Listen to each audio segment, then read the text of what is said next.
The story takes us to the city of Aldia, where everything begins to unfold on an ordinary day. Suddenly, a red-haired girl finds him and pulls him along, saying they have to go. Another girl who looks just like her smiles sweetly while rushing them to get out of there quickly. Our protagonist, however, doesn't seem happy about this situation at all.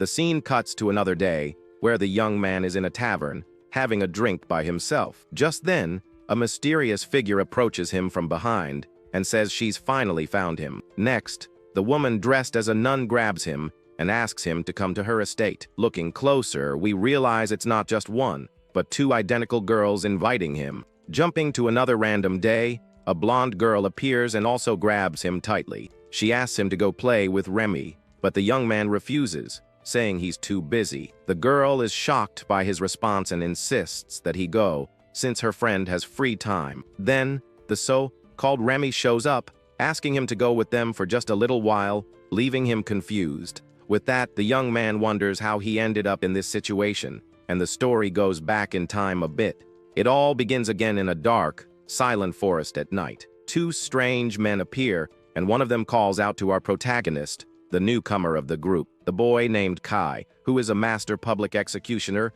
nervously answers the call. The bandit then announces they're going to sleep and tells Kai to keep watch because of the bounty.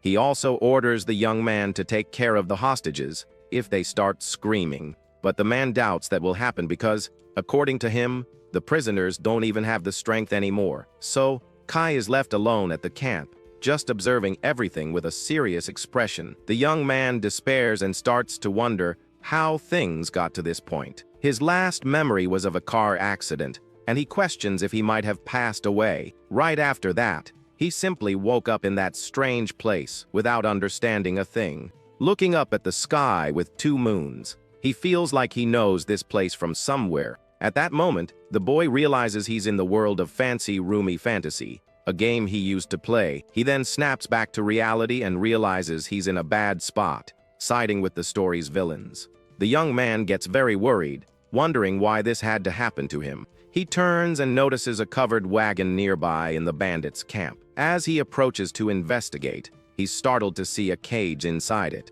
Inside the cage, he sees two girls and realizes that the villains in the game are always eliminated. With imminent danger, the young man thinks the best option is to simply run away as fast as possible. He then starts looking for a map and money, thinking that there's nothing wrong with doing bad things to bad people. Upon finding a map, he becomes more confident, because if this is the game world, he can escape easily. However, before leaving, our protagonist decides he needs to do one little thing first. With a lantern in his hand, he approaches the cage where the girls are trapped and scared. The young man hesitates for a moment, not knowing how to get the attention of the girls inside. Mustering his courage, he introduces himself and tells the three prisoners they must escape with him. The girls, however, are suspicious and question the young man's escape proposal. The red-haired one immediately accuses him of trying to trick them all with a ploy. Next, the white-haired one asks in tears why they should trust him now. The protagonist is left speechless and can't find an answer to the girl's question. Seeing his silence, the redhead states that his plan didn't work out as he expected. To turn the situation around, the young man kneels and apologizes for taking so long to save them. The two prisoners are completely surprised and confused by the boy's actions. At that, Kai stands up and says that he's actually an intelligence agent who infiltrated the group. Even knowing he's lying, the young man thinks the priority is to make the girls believe him. With that, he hurries the girls to leave quickly, because if he's discovered, he'll be a goner. The redhead then reveals she can't run because her leg is injured and holding her back. The white-haired one also adds that she can't see a single thing. On top of that, they show that the blonde girl named Remy is very sick and completely exhausted. Because of this, they believe that even if they escaped, they would end up passing out along the way. Even so, they thank him for his help, as knowing he's not an enemy is enough for them. Our hero is a little surprised and speechless at the girl's gratitude. At that moment, the blonde girl who was unconscious begins to move slowly. With great difficulty, young Remy reaches out her hand and asks our protagonist for help. Kai is shocked and can't believe what he's seeing happen in front of him. He then clenches his fist tightly and says a firm no to their situation. The young man states that escaping is better than staying, and if they can't walk, he will carry them. The girls are astonished by his determination and ask him what he's saying. Kai assures them he has a map and knows the area, so they don't need to worry about anything. He then extends his hand and tells the other two to hold on to him as well, so they can leave. With that, the group finally begins to flee through the dark forest, with the young man carrying them all. At that moment, the young man realizes his current body is very muscular and different from his old one.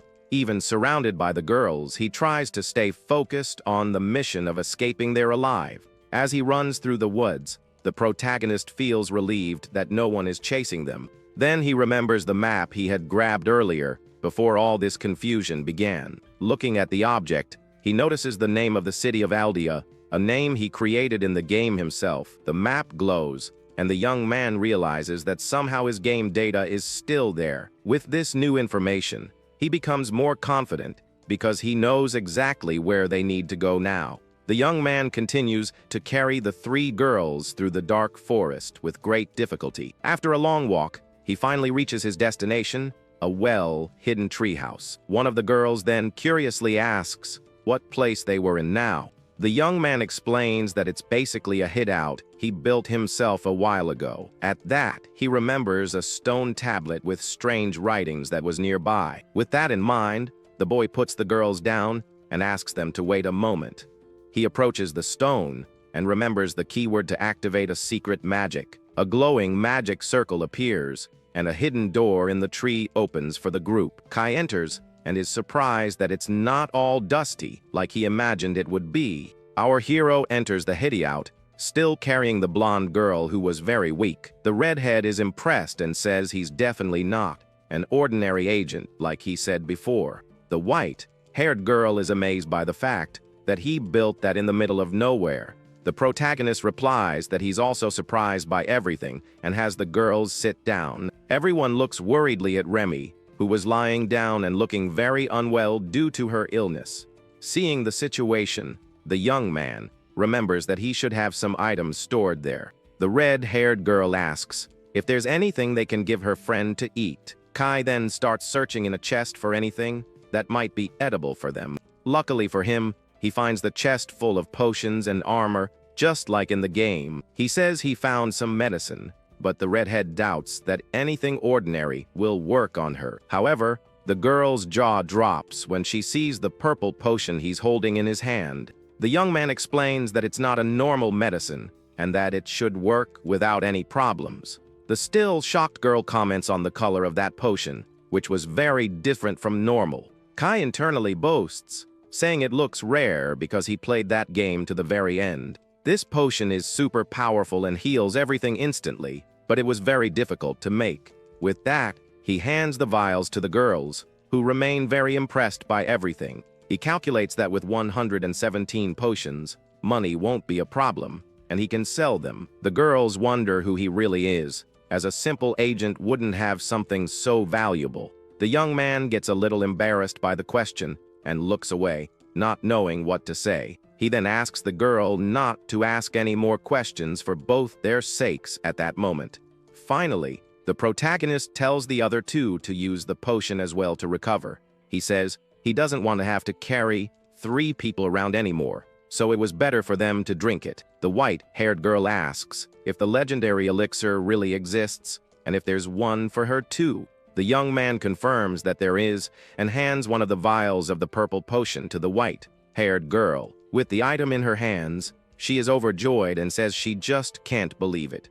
Next, the young man turns to the sick blonde and says it's now her turn to receive the medicine. Very carefully, he gives the potion to the girl who is lying down and very sick in bed. The magic medicine begins to take effect almost instantly on the unconscious young woman's body. A glowing aura envelops the girl as the potion heals all her wounds and her illness. Our protagonist watches everything with a very satisfied smile on his face upon seeing that it worked. The blonde girl finally wakes up, fully healed, and thanks the young man for the help he gave her. He advises that for now, she just needs to rest, as the medicine doesn't cure mental fatigue. Meanwhile, the potion's effect also spreads through the bodies of the other two girls.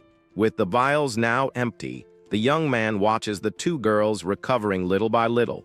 They feel the power of the elixir coursing through their veins and healing all their previous problems. In the meantime, the young man already starts thinking about what kind of reward he will ask for this. Suddenly, they scream with joy because one can see and the other can finally walk again. The young man says he doesn't know how long they've suffered from this, but now it's all over. Seeing their happiness, he decides to give them some space to enjoy the moment. The next day, the protagonist is shocked to learn that they were abducted from the city of Aldia. Tired, he realizes that the journey to take them back home is going to be a long one. The redhead gets annoyed and tells him to complain to his friends, since it's all their fault. He then asks if anyone can use teleportation magic, but they deny it on the spot. The young man agrees with their logic and gives an awkward laugh about the whole situation. He thinks that if he were in his game character, he could teleport without any problems. The white-haired girl comments that she heard only one person in the past could use that magic. The young man gets nervous with the direction of the conversation and tries to change the subject as quickly as possible. So, he simply asks how they are feeling now after recovering. The white-haired girl replies that she still hasn't gotten used to seeing, but is trying her best. The redhead also says that her leg is great, and that she's very grateful for everything. Finally, she asks him to stop calling her, and introduces herself as Karen Dyer-Aldi. Next, the white-haired girl also introduces herself to him as Nina Qualier-Ansage. Our hero then confirms that the young woman still lying in bed is Remy Tralia Alblera. With that, the young man gets confused and finds their names much harder to remember. He says the problem now is getting them back, and Karen asks if he will protect her. The young man, however, replies that he can't give any guarantee that he'll be able to. The redhead is completely shocked and asks why he can't promise that to them. The protagonist then explains that no matter how strong someone is, there's no guarantee. He thinks that unlike in a game, real combat has consequences, and he wants to avoid fighting. Karen argues that they don't know how many enemies there are or how strong they might be. Nina agrees, saying that if they want to survive, it's best to avoid combat whenever possible. The two realize that they each only have one life, and that if they're taken out, it will be the end of everything. With that, the young man states that he will do everything he can to avoid any kind of direct confrontation. With that, Karen faces him and asks if he has any kind of plan to get them out of there. The protagonist responds with a smile that it's a bit difficult to answer that question, just like that. Faced with his answer, the two girls become extremely irritated with his lack of seriousness. He then begins to explain his theory that the enemies must be watching the city of Waffer. Pointing to the map, he says that since he joined them there, they will assume he has some connection. Therefore, the plan is to go southern and pay for a wagon in a village to throw them off. Karen, however, is worried and says they don't have any money to pay for any of that. The young man reveals that he stole money from the bandits, and that they can use it to buy clothes. Nina then interrupts him and asks why he is going to all this trouble to help them. She reminds him that he used a rare elixir and wasn't even a real agent, as he had said. The young man looks awkward and just nods his head, not knowing what to answer her. He lies, saying that he lives as an agent, but thinks to himself that he's terrible at lying. To get away with it, he says they should thank their parents, because he's just following orders. At that moment, he notices that Remy is awake in bed, watching the entire conversation. The protagonist is startled and asks the blonde girl if she's awake to say something. The young woman replies that she is, and the young man thinks it took her a while to finally wake up. He says they need to refine the plan, and that at night they should wash up in the river to get clean. Nina, however, says that she can use purification magic to do it more easily. The young man tells them to do that, as he will go wash in the river so as not to be a bother. Karen is surprised that he doesn't know how to use that magic and says it would be useful for an agent. He explains that useful magics draw attention, and she says he really isn't an ordinary guy. With that, Nina uses her magic and cleans the other two girls, who are happy with the result. Meanwhile, our hero takes the moment to relax and take a bath in the river. Later, everyone gathers around the map to plan the next steps of their journey. Suddenly, a mysterious figure in a full suit of armor appears in the darkness of the night. This being then guides the three girls out of the hideout to begin their journey back. A week later in the city of Aldia, a guard shouts orders to his subordinates. Our hero, now in the armor, observes the city and notices that it's quite busy. Behind him, the three girls celebrate with relief, having finally returned home. A guard with a scar recognizes them and is very happy to see that they are safe. Karen then thanks the young man and says they only returned safely because of his help. The city guard bows in gratitude and states that they can never thank him enough. He then asks the noble ladies to wait for an escort inside the local guardhouse. With that, Nina turns to the armored hero and asks what he intends to do now.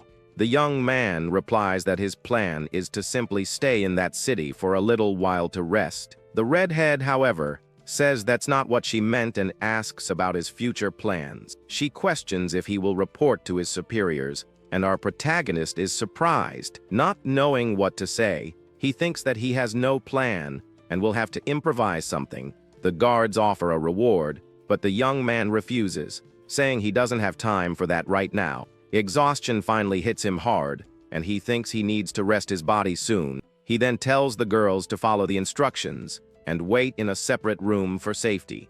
They agree with his caution and thank him once again for all the help he provided. Remy, who had been quiet until now, is also instructed to go with the other two girls. The blonde girl just nods her head and moves on without saying a single word. The protagonist says goodbye to the guard and says he'll leave the rest of the work to him now. The man tries to thank him again, but the young man in armor says there's no need for that. He turns and announces that he's going into the city to take care of some important matters. The guard welcomes him, and our hero thanks him as he walks through the city streets. Right after he walks away, the guards start talking about the girl's mysterious savior. One of them comments on how incredible that guy was, but the leader disagrees, saying he's more than that. The head of the guard states with absolute certainty that the armored young man is actually a monster. He says he tried to use an appraisal skill, but only saw a fake item from a level 3 dungeon. The guard remembers the shock he felt upon discovering the young man was actually level 8. He also thinks about how the young man single-handedly took down a criminal syndicate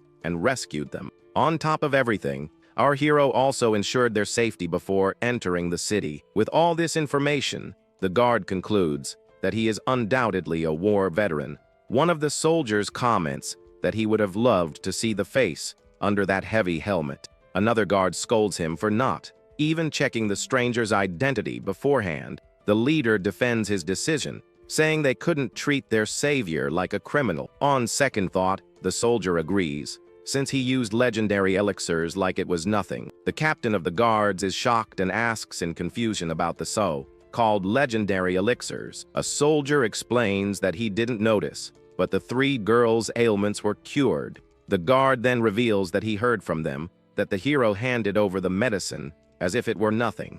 The two soldiers laugh in admiration and comment that what that guy did was simply insane. In light of this, the captain orders that everything about the mysterious hero be reported to their superiors. He shouts for his men to obey the order immediately, and they run off, startled. Next, we are introduced to Karen Aldia, the daughter of a very important noble ducal house. Then we see Nina Quolier and Sage, a descendant of the founding lineage of the Holy Church. And finally, we have Remy Traliau Blaira, the daughter of the leader of numerous merchant organizations. The narrator explains that the hero was with the Big Three and refused any reward. On top of everything, he is an experienced conqueror with an item from a level 8 dungeon. Finally, we discover that the captain is actually a member of a secret organization of the Empire.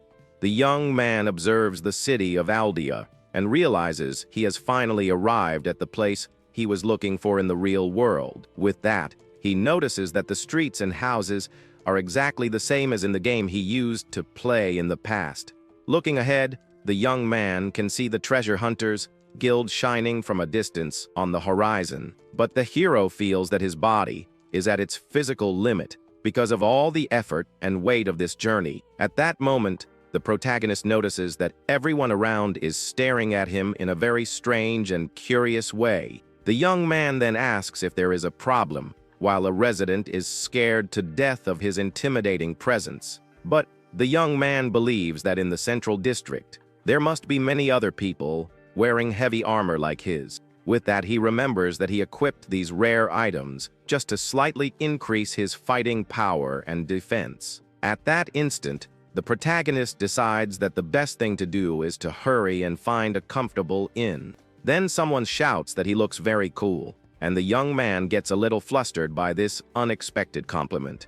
But a little girl suddenly hugs him, leaving our hero completely confused about what is happening. The scene cuts to a luxurious mansion, where someone is celebrating the safe return of young Karen to her home. At that, the redhead's father hugs her, crying nonstop for having his dear daughter back safe and sound. But the man can't stop sobbing, and the girl asks him to calm down and stop the drama. The nobleman then notices that her leg has been completely healed because of the legendary elixir the young man gave her. With that, the girl shows that she is fully recovered and that the young man's medicine was indeed very powerful. The man reflects that even with all his influence, he was never able to get his hands on that rare and valuable potion.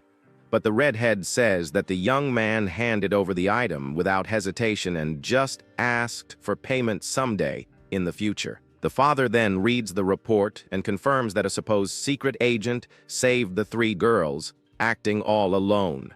Karen is shocked to discover that it wasn't actually her father who sent that mysterious savior to help them. The nobleman explains that if he had contact with someone so strong, he would have gotten the cure for his daughter a long time ago. At that moment, the girl thinks that the hero lied about being an agent, just to give them hope during the escape. The man then analyzes the situation and tries to understand who that armored young man who protected them really was.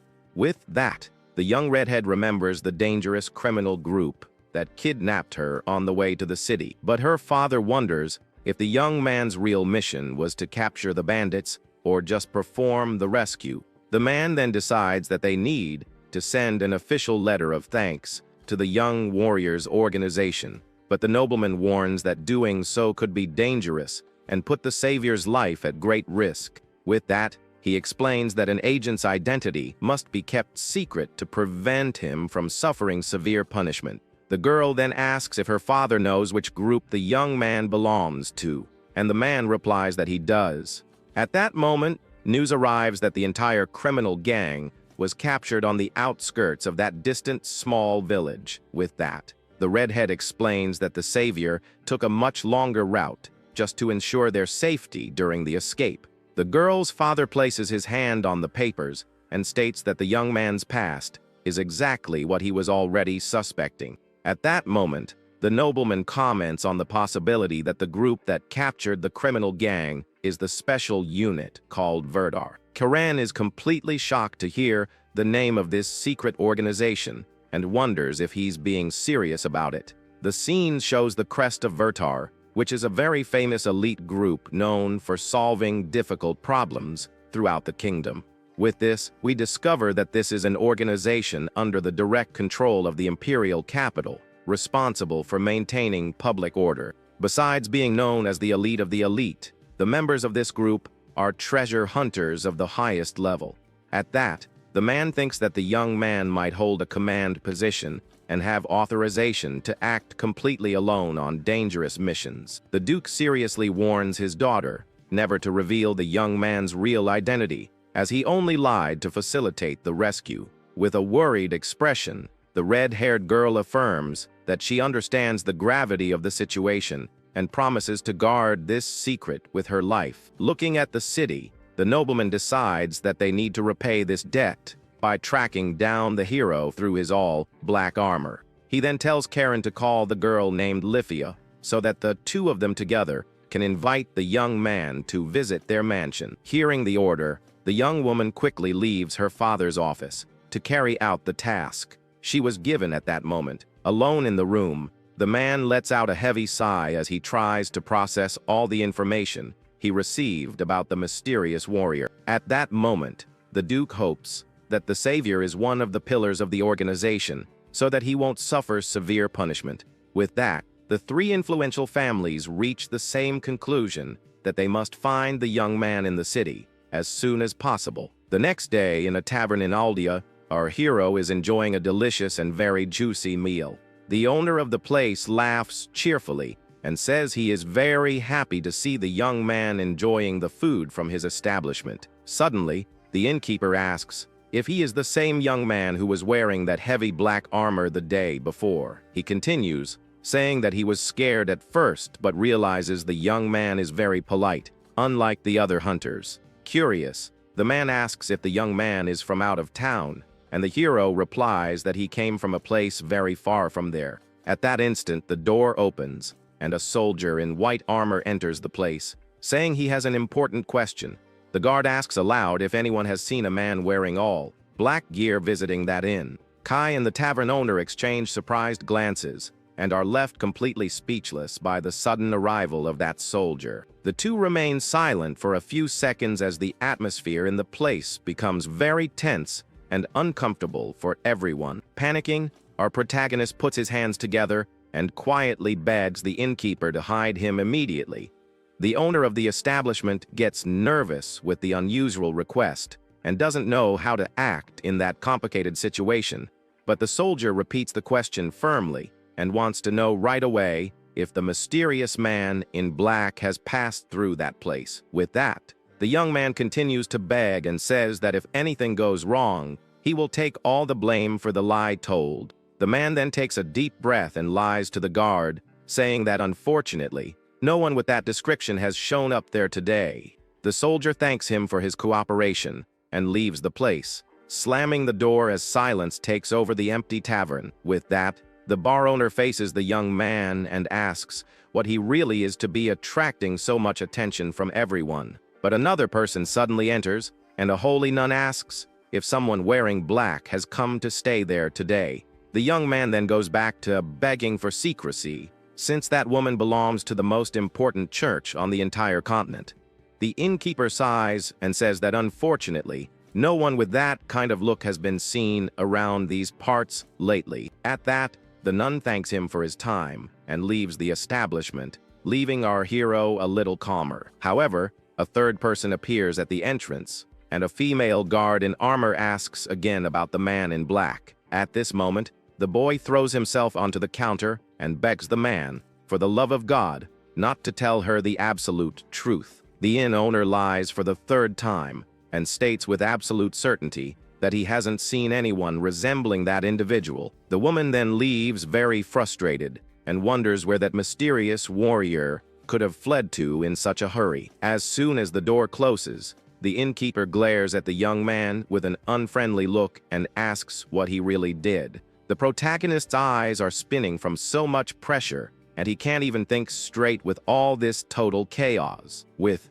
that, the man completely freaks out and shouts that the city's three greatest powers are all hunting the poor guy now. The young man responds, breaking out in a cold sweat, that maybe he overdid something without realizing it and feels very guilty for all this confusion. The man then slams his hands on the table and orders the young man to get out of there and solve this huge problem quickly. At that instant, our hero gets a grim expression and wonders what on earth he's going to do with his life from now on. Inside a mansion, we see a girl asking her red-haired friend if she is okay. The girl then assures her that she is great and that there's no need to worry because her leg is healed. With a smile on her face, she thanks the other for always taking care of her with such attention. Her friend says she is happy with her improvement, but a little sad because their routine is over. Changing the subject, she gets serious and starts talking about something else very important at the moment. The two wonder how they still haven't been able to find their savior anywhere. One of them then winks and says that he is definitely hiding on purpose to avoid being found. At that, the other girl comments that her father also informed her about the whole current situation. They worry that he might be punished for having used such a rare universal elixir on them. The redhead then complains that he tricked them by calling the item his personal stash, just so they would use it. Her friend agrees and says that he also wanted to hide the fact that he belongs to an organization. Karen gets worried and hopes that the hero doesn't receive a very severe punishment for it. The other girl teases her for being sad and says that he came to save them on his own accord. She then winks and comments that what he did was not a bad thing for them at all. With a blushing face, the girl gets flustered and tells her friend to stop with this joke. The girl then says that he risked his own life to save them despite all the risks. Karen asks when she met him, and the other replies that it was for only an hour at most. Nina and Remy also told similar stories and want to thank him and see him again soon. The girl then claims that she's the one who thinks about the young man the most, and her friend tells her not to exaggerate. Nervous and embarrassed, the girl denies it on the spot, saying it's not what it looks like at all. Back at the tavern, the owner warns that rumors are everywhere and the search is intense. Tired, the young man complains that if there are no other candidates, he will surely be the only one sought. The innkeeper points out that he's the only one who fits the description, and the young man fears the possible punishment. He imagines that the lightest punishment he could receive would be to be banished from the city forever. The man says that hiding him is difficult, but advises him not to switch ends for safety. The owner reveals that there is a reward of 3 million for anyone who reports his current location.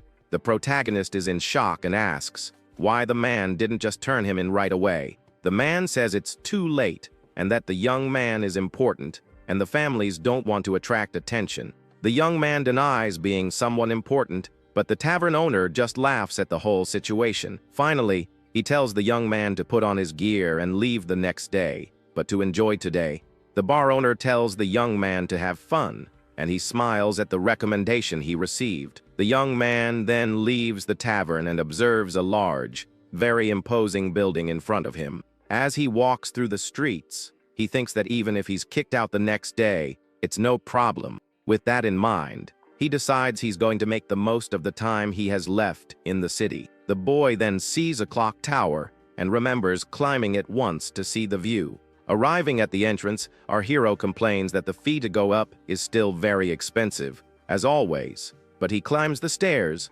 thinking he'll accept the price since he could be banished at any moment. The young man continues to climb the long staircase, a little out of breath from all the physical effort. Suddenly, he stops midway and is startled by something that appears in front of him out of nowhere. A mysterious red-haired woman wearing an elegant dress stares at him intimidatingly. Looking closer, he realizes she's wearing a black mask and is watching him with a smile on her face.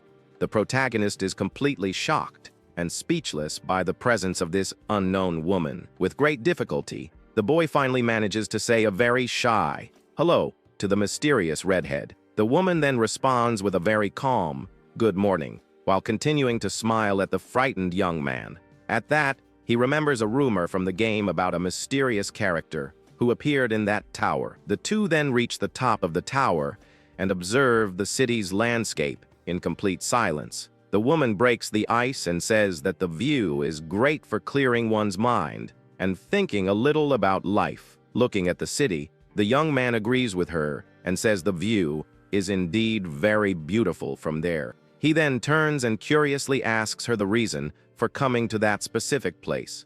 The redhead replies that she came for the same reason he did, which was to clear her head a bit. Next, the masked woman changes the subject and starts talking about something else with the young man. She asks if he knows the man who wears all black gear, and he gets tense. The young man looks awkward and replies that this guy has been the talk of the town. The woman reveals that many people are looking for him, including herself, because she really wants to meet him in person. Our hero is confused and asks if the so-called warrior did something bad to be so sought after. The redhead assures him that's not it at all, and that he's not being sought for doing something wrong. The boy then asks why they are looking for him, and in the background we see guards and a nun. She apologizes and says that part of the information is unfortunately completely confidential. The young man thinks that's fair and feels relieved to know They're not looking for him for something bad. At that moment, a carriage arrives, and the woman apologizes as her escort has finally shown up. But before leaving, she turns to the young man, as if she wants to say something more. Our protagonist then asks the masked woman what she would like to talk to him about. With a smile, she says that perhaps there will be some progress in this search for the warriors soon. The redhead thanks the young man for his concern and turns to leave the clock tower. As she descends the stairs, the young man stands there, just watching the mysterious woman leave. Alone at the top of the tower, the protagonist wonders who that woman really was. The scene cuts to the night, where a young woman thanks Karen for picking her up at that place.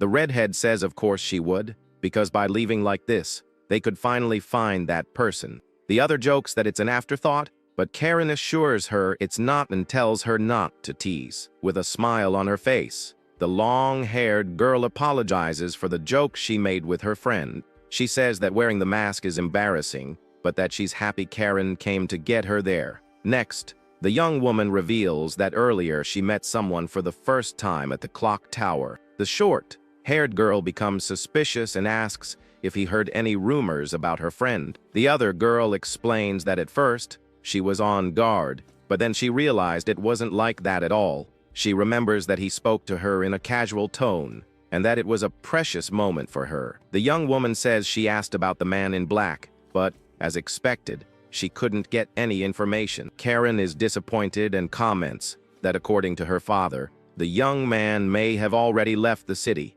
but her friend remembers that the gentleman said there might be some kind of development soon. The redhead then asks her to describe what the tourist she met at the clock tower looked like.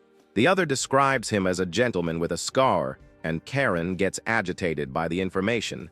She confirms that the scar was on the left side, just as the young redhead had said before. With the confirmation, the girl suddenly stands up and rushes to the carriage door in a hurry. The woman shouts for the coachman to go back to the clock tower as fast as possible, and he gets startled. The long-haired girl is confused and asks her friend what got into her to act like that all of a sudden. The redhead then explains that the man has a scar near his left eye, and that's why it's him. She reveals that it was a secret with her father, because knowing his appearance would hinder his work. Hearing this, the other girl is speechless, and just watches her friend with a serious expression. At that moment, the carriage stops, and the two girls look out the window, very curious. The redhead runs out of the carriage, and her friend follows her to try to understand the whole situation. With that, the two run back to the clock tower in hopes of finding the young man again.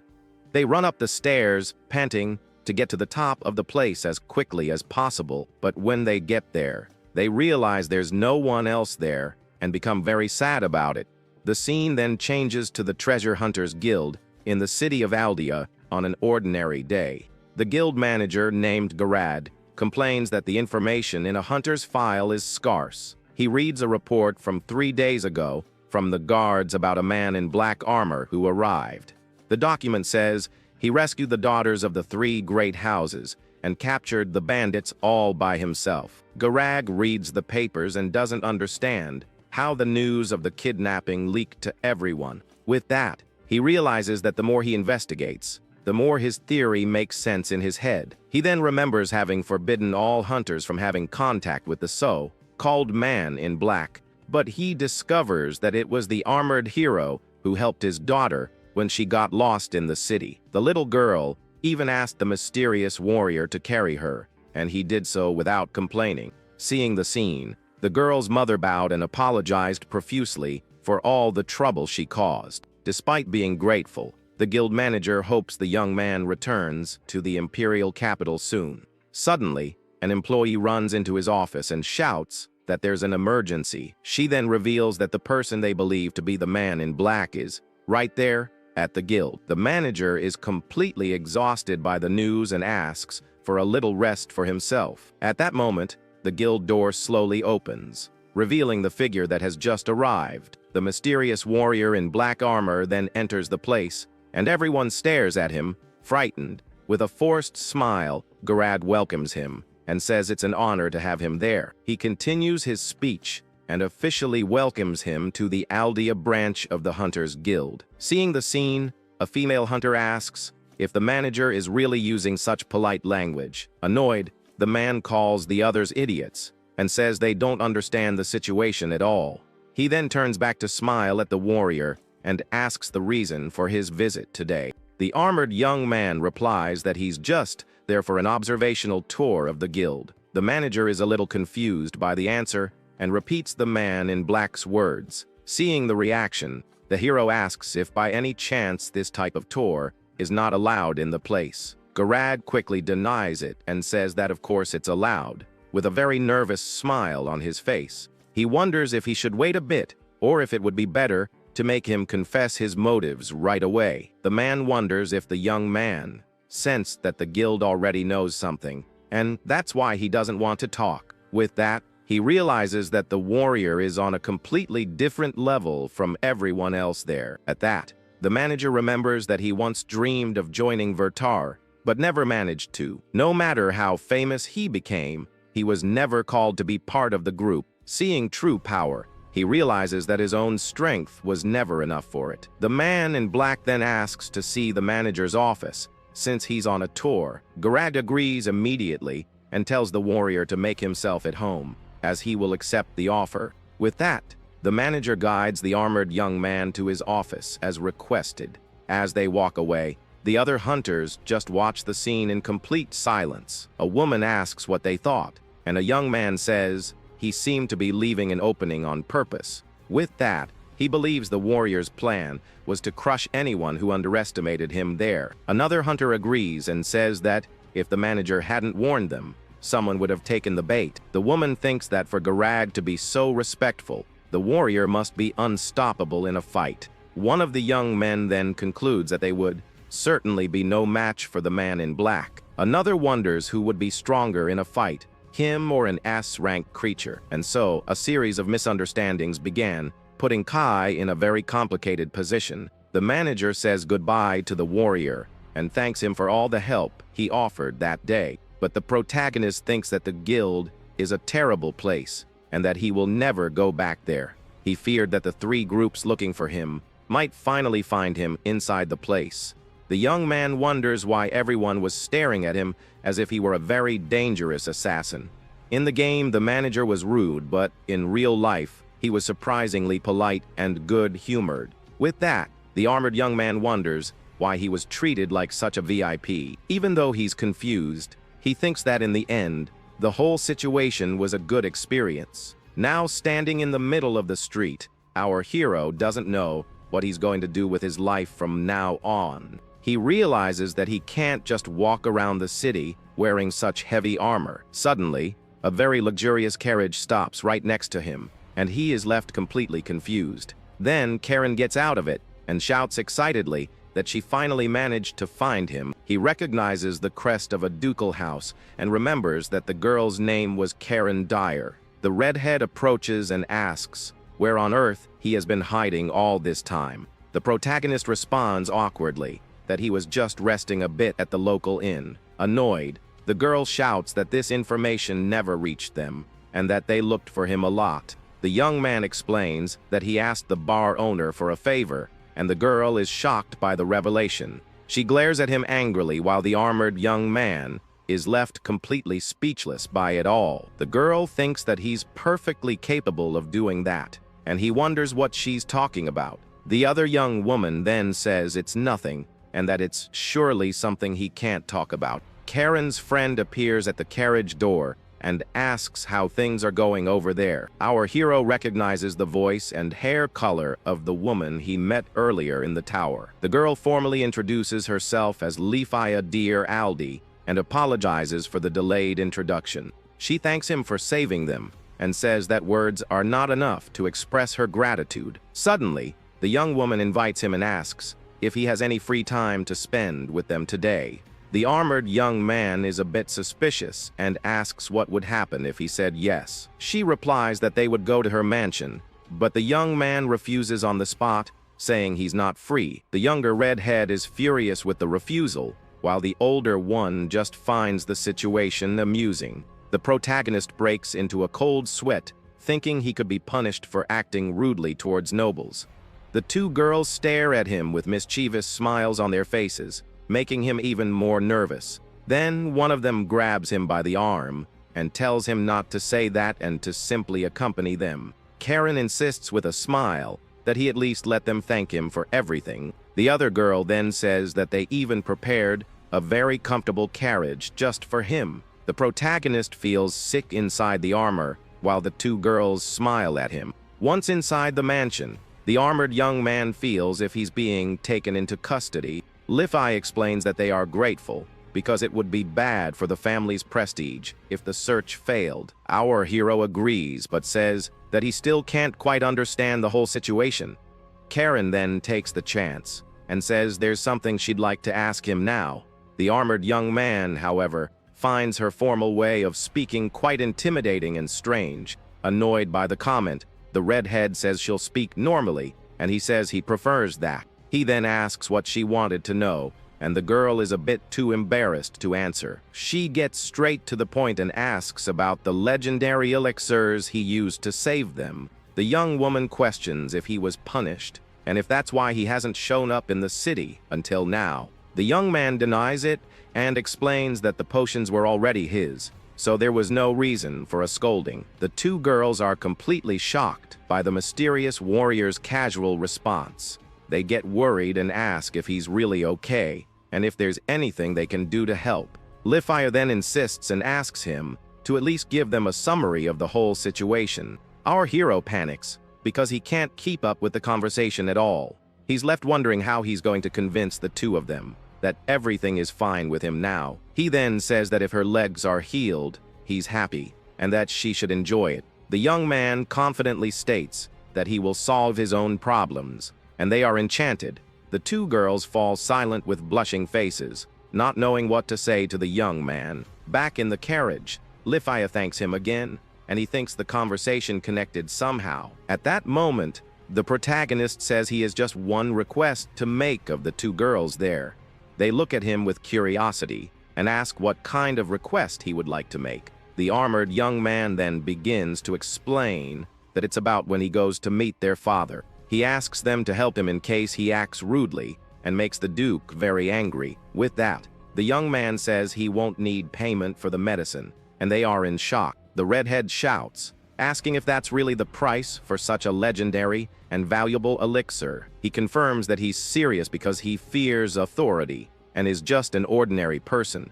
Our hero thinks to himself that ensuring his own life is the most important thing. The two girls are silent and completely speechless at the young man's proposal. Li-Fi thinks this excuse to hide his position is a bit weak and unconvincing. Karen also agrees and thinks it was a very weak attempt to disguise the truth. The armored protagonist then simply says he understands the situation and accepts the deal.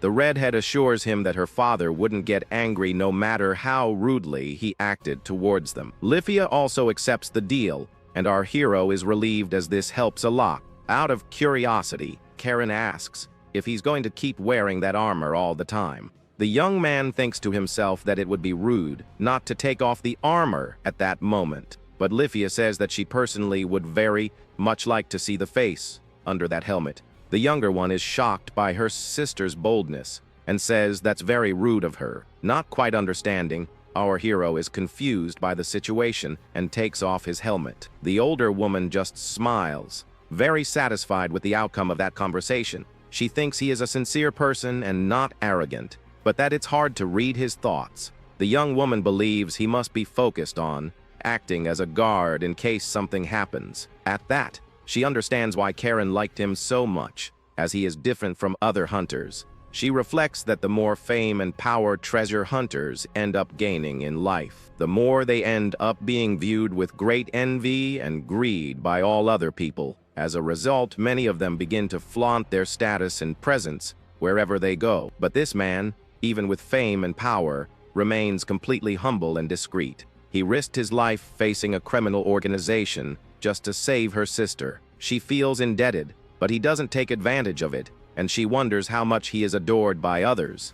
Our hero says he's getting nervous, and Karen says that for someone like him, That's pretty lame. He then replies that it's a shame she was saved by a guy as lame as he is.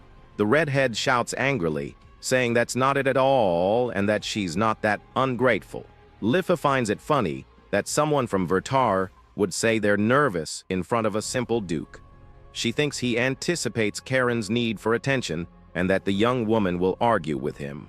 As daughters of a duke, they often have to deal with other important nobles. Because of the age difference between them and the other nobles of that large region of the kingdom, and also because many of them are actually looking for a marriage partner. This ends up creating very uncomfortable and annoying situations for the two young girls. In the past, other nobles never made time for young Karen because of her condition. The older sister thinks that seeing the younger one having fun with the young man makes her very happy. She remembers that Karen really wanted to see the hero up close when she heard he was at the guild. Levi also remembers that he agreed to go in the carriage out of consideration for their father's reputation. Furthermore, he tried to turn down the reward for the legendary elixir that healed Karen's leg. That medicine was so rare it could buy an entire castle and cure any type of illness. With that in mind, the woman wonders if there really is anyone else with a character like his. She then starts thinking of a way to stay involved with the young man somehow. Suddenly, the young woman asks how long he plans to stay in that bustling city. With a smile, she offers to arrange a residence for him if he wants to live there. Our hero replies that the city is nice, but everything will depend on his mood at the moment. The woman understands that he actually means that everything depends on the orders of his superiors. She reflects that just by him acting, it's enough for many lives to be saved. Lifia thinks about her sister's life and wonders if what she is feeling is just selfishness. With a determined look, the girl decides that she will not let this opportunity simply slip away. At that moment, the scene cuts to the arrival of the carriage at a very large and luxurious mansion. The armored young man opens the door and prepares to get out and finally meet their parents. All the servants and guards are lined up at the entrance to welcome the visitor. The protagonist is completely shocked and doesn't understand what on earth is happening there. Lifia explains with a smile that this is their way of showing respect for his deeds. He asks if they are serious and says there's no need to go that far. The woman assures him that it was an unanimous decision and that there is no problem with that reception. With a smile, she warns that if anyone complains, they will deal with it appropriately. The armored young man tenses up and just nods his head, not knowing what to say to them. He feels that if he refuses, they will apply a horrible punishment, so he accepts the situation. The head housekeeper and the captain of the guard approach and thank him for coming. They bow to him and sincerely thank him for making that long journey. The housekeeper then announces that her masters are waiting in another room and that she will guide him. The two girls say goodbye and wish him a good time with their parents inside. He asks what they are going to do, and the young woman say they will wait outside for him. Karen then explains that they will separate from him for now, so as not to interrupt the conversation. With that, the older girl announces that they will be in the next room in case something suddenly happens. She also guarantees that if they are needed, the response will be immediate and without any delay. But the protagonist thinks it would have been better if the two had stayed there with him. Suddenly, the captain of the guard gets startled and replies with a hi as, a little nervous about the situation. The warrior then hands his sword to the guard and asks him to hold the item for a while. The captain is shocked by the young man's action and asks if he's sure he wants to do that. At that, the redhead appears and asks why. He is handing over his very important weapon to them. The hero explains that it's normal not to let just anyone enter armed and that they are right to be vigilant. Furthermore, he claims to be stronger with his bare hands, and the guard's jaw drops at the revelation. The two sisters and the housekeeper are astonished by the confidence of the mysterious, masked warrior. With that, the guard accepts and promises that he will take care of the weapon with the utmost care in the entire world. Our hero thinks to himself that this is actually no joke to him. In a flashback, he remembers trying to use a sword, but his body wouldn't move with precision. It was easy to imagine being defeated before attacking, so he preferred to fight with his own hands. So, handing over his weapon wasn't a problem, but he still felt a little tense about everything. He reflects that meeting someone with real power is scary, and that there's no way to escape it. With everything settled, the housekeeper guides him down the corridor of the large and luxurious ducal mansion. The warrior walks towards the door, hoping that everything goes well with the noble man. The sword is a supreme, grade masterpiece called the Black Blade Dillahand. It never chips or scratches, but its only drawback is that its luck status is variable. The hero tells the guard that if he's interested, he can hold it later under supervision. As the young man walks away, the two girls and the guard just watch him in silence from the outside. The door closes, and our protagonist finally goes to meet the mysterious Duke of the mansion.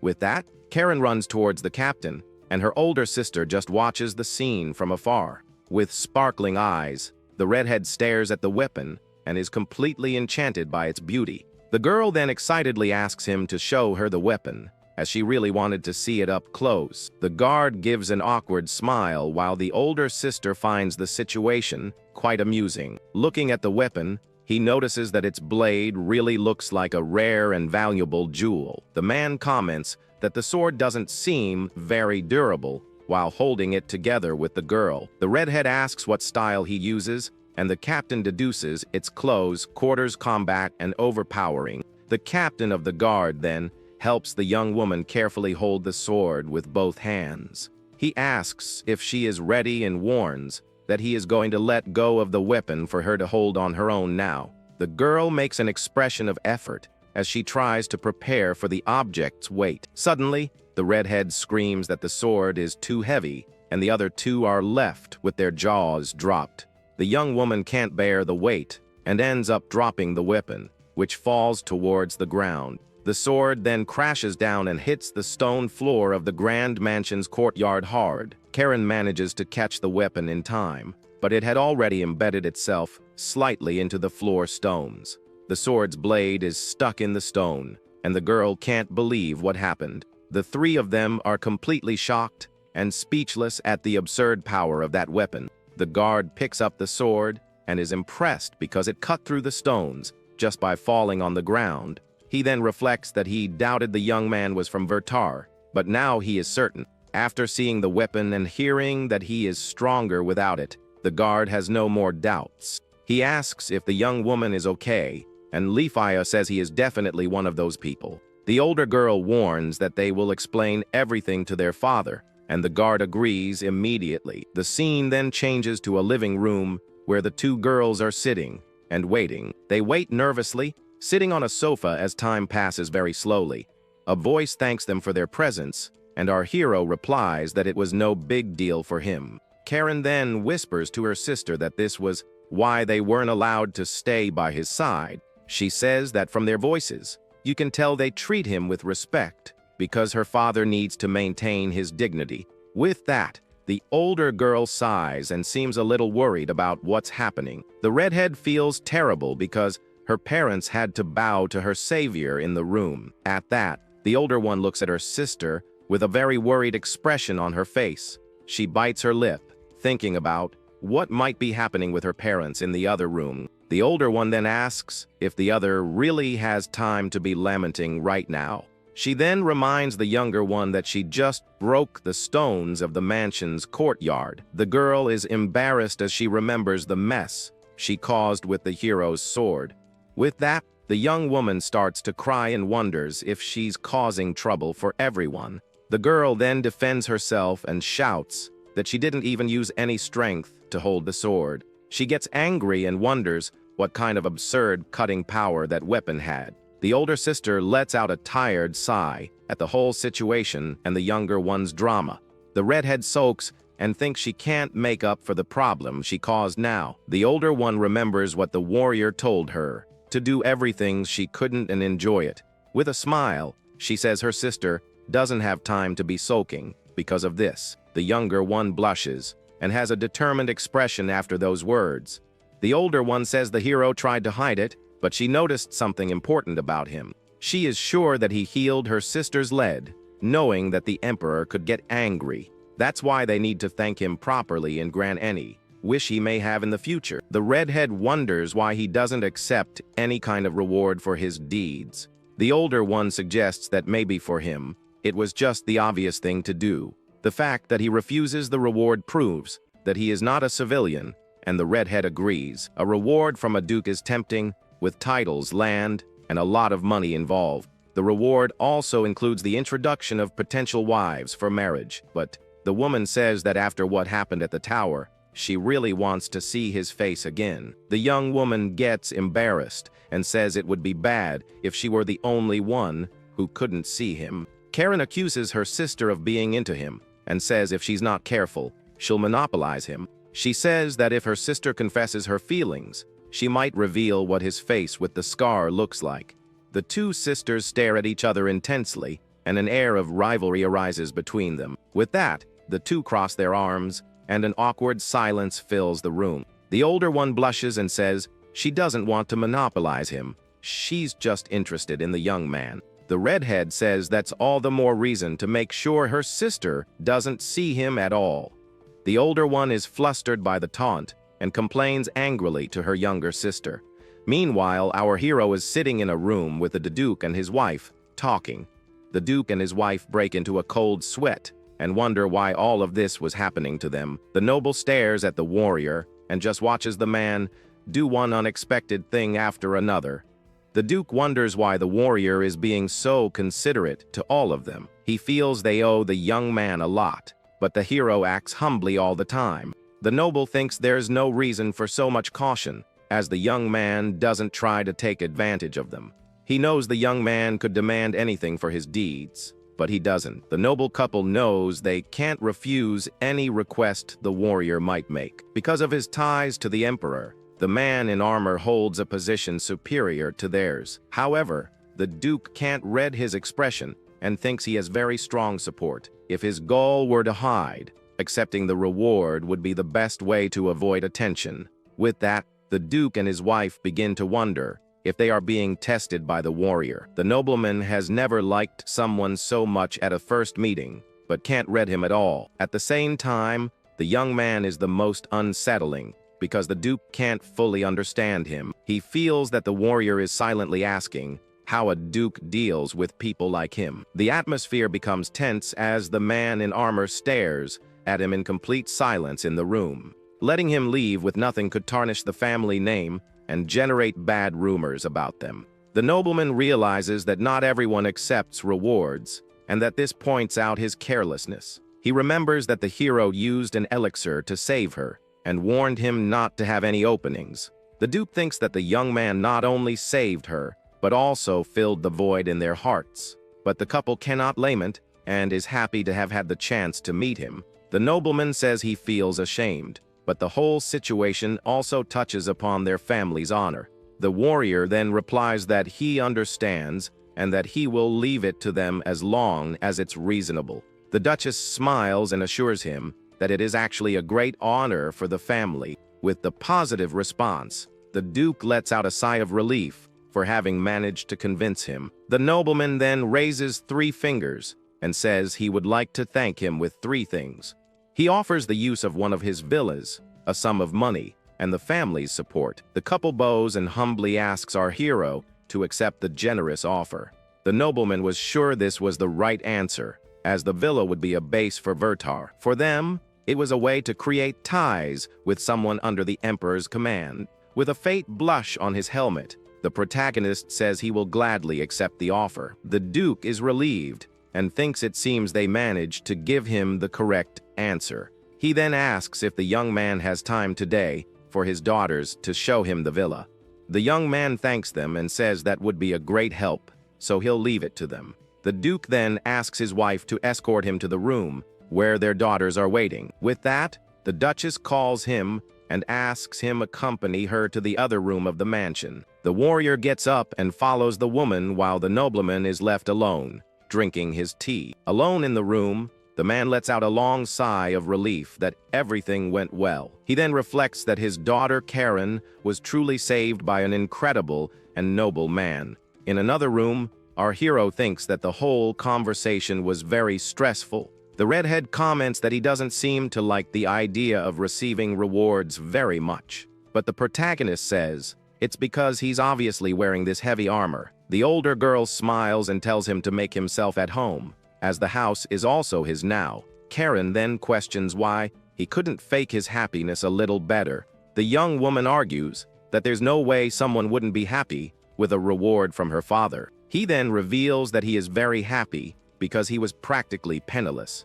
But the young man says that on second thought, receiving such an insane reward is frightening. Our hero thinks that if he were alone, he'd be punching the air with so much happiness. The older girl then calls him and says she knows it might be a bit untimely. She asks if he is sure the reward is enough, and if he wants to ask for more. The young man is confused because he doesn't understand the support part, but he knows he got a house and money. With that, he replies that it was something decided between adults, and that she doesn't need to worry. The protagonist then asks if they are okay with him receiving one of their villas. The two assure him they have no attachment to anything outside the main estate and have several houses. Karen, however, comments that it's not ideal for him to live alone, as it will be difficult and scary. Lifia describes that the garden is smaller, but the villa's building is almost the same size as the mansion. Our hero is shocked and asks if the villa isn't a house for just one person to live in. With that, he thinks that this is exactly why nobles are so scary and powerful. The older sister then asks if he plans for someone else to live in the villa or if it will be a base. The young man replies that for now, he will live alone and that she can call it a base if she wants. One of the girls asks if he won't be housing a lover, since a hunter wouldn't be single. The young man is embarrassed by the question and denies it on the spot, saying he has no one. Karen then whispers to her sister that he's the type for whom no one is good enough. With that, the protagonist wonders why the conversation always turns to this kind of topic. He says he'll be out of the house sometimes, but that they can visit the villa whenever they want. The two girls get very excited by his response and ask if he's sure about that. The hero confirms and says he'll even give them a spare key so they can come in whenever they want. He thinks that such a large villa still gives him plenty of private space and that he doesn't want ghosts. Excited, Karen says that in that case, they will definitely bother him a lot from now on. The young woman say they can go right now, and the young man agrees to go see the villa with them. They arrive at a huge mansion that now belongs to our hero as part of his reward. Inside, the house is even more luxurious, with fancy furniture and very elegant decor. The kitchen is gigantic and fully equipped with everything he could possibly need for cooking. Even the dining room looks like a fancy restaurant, with a very large table for everyone. With a smile, the older girl says that everything there is a gift, and for him not to worry. The warrior is shocked and wonders if he can really accept such a luxurious house. The redhead calls him humble in an odd way, since he calls her by her first name so casually. Then the protagonist enters another room that seems to be a library full of books. With that, Karen asks him to sit down and make himself at home, as the place is now all his. Sitting down, the young man thinks she's being nice because of the girl's newly healed leg. The girl, however, assures him that she's not tired at all and that he doesn't need to worry. The hero says kids shouldn't overdo it, and the redhead shouts that she's not a kid. He continues, saying he didn't heal her just so she could push herself again, and she gets irritated. At this, the warrior panics because a rumor about him and the Duke's daughter would be terrible. The older sister just watches the scene with a smile, finding their interaction amusing. Then, he teases her, telling her to sit on his hard armor since she doesn't want the couch. The young man even jokes that anyone would say the couch is better, and the redhead finally gives in. With a flushed face, she says she'll sit on his lap, and the hero agrees with a smile. But the protagonist is shocked and speechless when he realizes what the girl just said.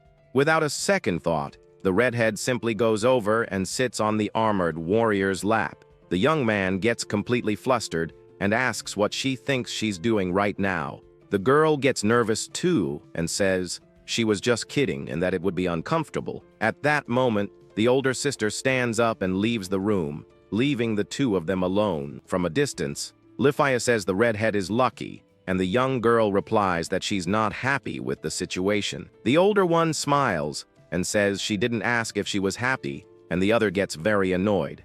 Then the young girl on his lap asks why he's still wearing the armor and tells him to relax. Our hero thinks about the possibility, but a problem comes to his mind at that instant. He remembers meeting Lifia in the tower, and that showing his face would be very awkward now. With focused eyes, he decides he needs to change the subject as quickly as he can. The young man raises his metal hand, ready to put his new plan into action immediately. To change the subject, the guy simply places his hand on the girl's head and gives it a pat. With her face all red, the young girl shouts for him not to treat her like a little kid. Then he tells her to go to the couch because if not, her behind would start to hurt soon. The older sister comes back and asks why not, while the redhead keeps refusing the idea. At this, the hero comments that it's amazing the Duke trusted them to show him the new house. He says that normally a man would do it, since his past is not at all clear to them.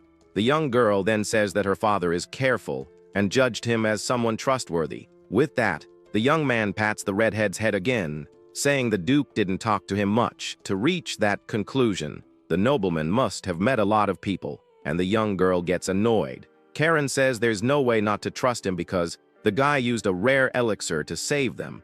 With that, the older sister invites him to dinner, but he turns down the invitation right away. Lifia smiles and says he really seems to have a very busy life, full of things to do. The redhead then asks him to let her know when he's leaving town, but the young man denies the request. She is shocked and asks why, but he thinks that meeting the Duke again scares him. With the negative response, the two girls are a bit surprised and don't know what to say. Lifia then tells her sister that there's nothing that can be done about his decision. Karen then asks him to stay in the city for a while, and the hero confirms that he will. He thinks that, besides, there are still two other people looking for him all over the city. The young man remembers that they are also from important families, and the young girl stares at him. The older girl then makes a strange gesture, and the redhead looks at her with a pouty face. The girl on his lap is completely confused and doesn't understand anything that's happening. The warrior asks what that was, and the older sister says it was absolutely nothing. Karen then rats out her sister, saying she wanted him to lift his armor's visor. Our hero just lets out in whole, not really understanding the reason for all that commotion. Embarrassed, Lifia says he's cheeky, and the scene shows that the redhead was punished later. The two sisters start arguing, and the older one tells the other to get off the warrior's lap. Then the long-haired girl simply takes hold of our protagonist's metal hand. Annoyed, the redhead accuses her sister of being jealous and says she should just admit it already. Lifia gets embarrassed, and the young man thinks that she doesn't seem to be truly jealous. Finally, the armored hero tells the older girl that she shouldn't do that. The two girls are completely shocked by our armored protagonist's response. With that, the redhead asks why he's turning her sister down, but didn't turn her down. He explains that Lifia is beautiful and high-ranking, so she probably already has a partner. The older girl then confirms that she does indeed receive many marriage proposals. But with a smile on her face, she reveals that she's actually still completely single.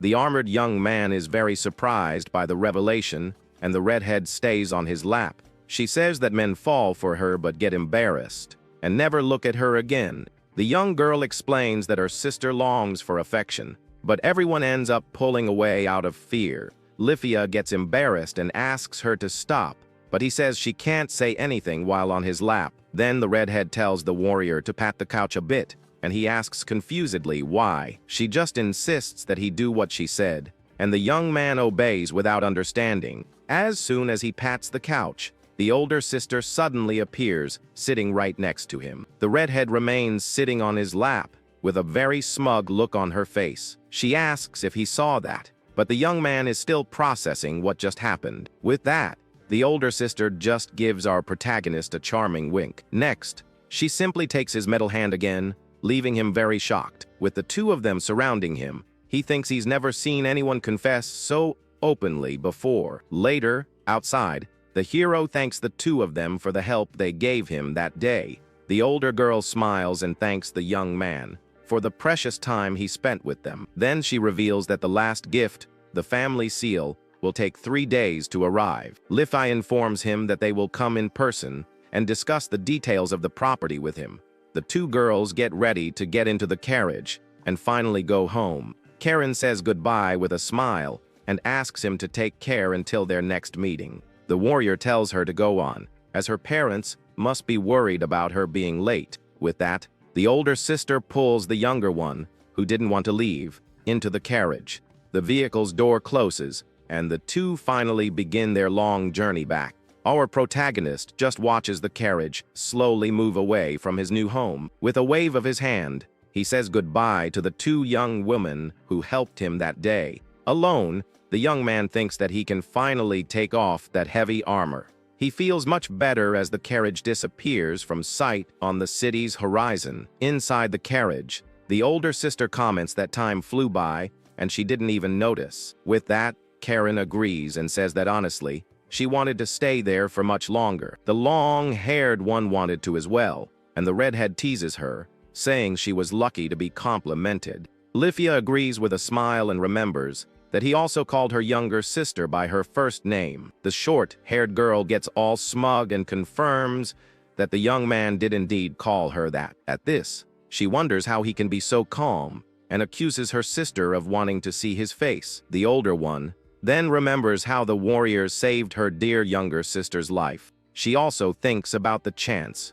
that he's the same man she met at the clock tower. Lifia sighs and says she really wanted to have seen the young man's face. Karen then offers to draw his face for her sister when they get home, but the older girl laughs and shows a childish drawing, saying her style is very unique. The redhead gets very angry and shouts that her sister actually draws much worse than she does. Suddenly, Lifia stares at a painting on the wall that shows the figure of a warrior from a distance. The younger girl asks what her sister is staring at so intently and sees the same painting of our hero. The scene shows a flashback of the young man taking off his helmet in front of the older sister. Lifia is completely enchanted upon seeing the mysterious savior's real face. Karen then calls out to her sister, pulling her out of her thoughts about what had happened. The redhead asks again what happened and why her sister suddenly got so quiet. In her thoughts, the young man appears, sweating a little and looking awkward with the whole situation. The long-haired girl just gives a satisfied smile, remembering the warrior's face. She thinks that the man teased her until the very last second they spent together there. With that, the younger one realizes he really was the man her sister met at the tower. Lifia confirms that yes, and that there is no doubt it was the same young man as before. Then she asks if the meeting was a coincidence, since no one knows she likes the view. But if he already knew, it would make sense for him to have shown up there on a very busy day. That way, he could check on Karen's healed leg when she went to get her at the tower. The two wonder if he was thinking about them, and the older one says it's the only explanation. With a smile, she concludes that he is a very kind person who truly cares. She remembers he used an expensive elixir and must have been punished by his superiors. But he said he didn't regret it and wanted Karen to enjoy her new freedom. He chose words to lift the guilt from Karen's heart and said she owed no debts. That was the mark of someone truly strong, and he stayed in the tower to watch over the bad guys. If it was all intentional, she wonders how much effort he put in without anyone noticing. The more she thinks about it, the more possibilities arise, and her face gets very flushed. Alone and in silence, he did everything without drawing attention, and she thinks about what he's like. The older girl concludes that he is truly wonderful and gets all thoughtful in the carriage. She says she can't wait 3 days because she has so much to say to our hero. The younger one then notices that her sister has a dreamy look on her face and is completely smitten. Lifia thinks that the young man cares a lot about Karen, and that just makes her want to get closer to him. She makes up her mind and says she's going to get even closer to the mysterious armored warrior. Karen gets flustered and just lets out as she thinks about what her sister just said. The redhead then wonders what their father would say if he knew what she was feeling. To her father, the warrior is someone completely out of his league and unreachable. The older one wonders how the Duke would react and gets a little worried about the situation. The scene shows their father coughing in a room and wondering if they are okay. Meanwhile, at the inn, the owner is sad that he won't see the young man's face around as often. He says the young man didn't come back last night and that he already had a feeling about it. Our protagonist then appears at the tavern, eating a very juicy and tasty meal. He assures him that even though he's not staying there anymore, he'll still come back to eat at the establishment. The innkeeper asks if he likes the food that much, and the hero confirms that it's good. With that, the man is happy and says he'll always be waiting for the young man to show up. Curious, the innkeeper asks where he plans to stay and offers to help him find something. But the young man reveals that he was given a house and that he plans to live in it for a good while. The bar owner is completely shocked by the news and can't believe what he just heard. The hero then explains that he tried to refuse, but the Duke insisted and gave him the house. The man says he must be joking, because that was something simply impossible. With a smile, the young man says they looked for him everywhere just to thank him. The innkeeper then says that the Duke giving away a villa is a big deal, and that he's lucky. Our protagonist agrees and says the new house is indeed very large and spacious. And with that, a new chapter of our hero's life begins in that bustling city. The bar owner says that's not what he meant, and that the young man knows very well what he's talking about. He explains that the number of villas the nobles own is basically a symbol of their power. This means the Duke found it more advantageous to have a direct connection with him than to keep the symbol. Our hero is speechless, just processing the information he just received from the man. With that, the innkeeper gives him a serious look and asks who the heck he really is to cause all this. The young man says he's just a normal guy, but the man denies it right away and doesn't believe a word. Changing the subject, the young man hands over a bag of money and thanks him for all the help he received. The tavern owner takes the bag and asks what it is, as it seems to have a lot of money inside. Kai confirms that it's money and says the man hid him and helped him with his advice. The man gets scared and refuses, saying he doesn't want money because, honestly, it scares him. The young man says there's nothing scary about it, but the man retorts that it's the scary guys who say that. Then the bar owner says that if he says the money is from a scary guy, the situation doesn't get any better. He says he's stingy by nature, but feels bad for getting him involved in something so crazy and dangerous. The man from the bar explains that he's referring to hiding him from the Duke, and that he never thought about that before. Honestly, he admits that he was breaking out in a cold sweat the whole time, afraid of being found out. Our hero then says with a tired expression that he can imagine all the pressure he felt, but the man says that even so, he wants to treat his guests well, and the young man thanks him for everything. The innkeeper boasts that he's pretty cool, but gets embarrassed when the young man agrees with him. With the conversation over, the protagonist starts to put on his helmet to leave the place. The man then says goodbye with a smile and asks the young man to come back and visit more often. Now in his full armor, the warrior waves and assures him that he will definitely come back one day. The bell on the door jingles, and the innkeeper is left alone, holding the heavy bag of coins he received. He looks at the bag and thinks about everything that happened while the young man was staying there. Then the man opens the bag and is completely blinded by the gleam of countless gold coins. He's in shock and can't believe the amount of money he just received. Sitting on the floor, he wonders how an ordinary guy can give away so much money so easily. The scene then takes us to one of the three great powers of the city of Aldia at that moment. Inside the holy church, a voice calls out to someone to get their attention in the sacred place. The white-haired girl complains and asks them not to touch her face like that again. Then we see another young woman holding her and saying that this is what her sister really looks like now. Introducing Marie, Nina's older sister, who asks who the other one thinks she is. The older one asks how many times they're going to do this, and Nina replies that it's the 7th time. Marie then accuses her of doing it on purpose, but the young woman denies everything right away. Nina complains about her sister's rude language, who sits on a bench to relax a bit. She also asks Marie not to cross her legs, as it ruins her pretty appearance. The older one defends herself, saying it's fine since no one from outside the family is watching.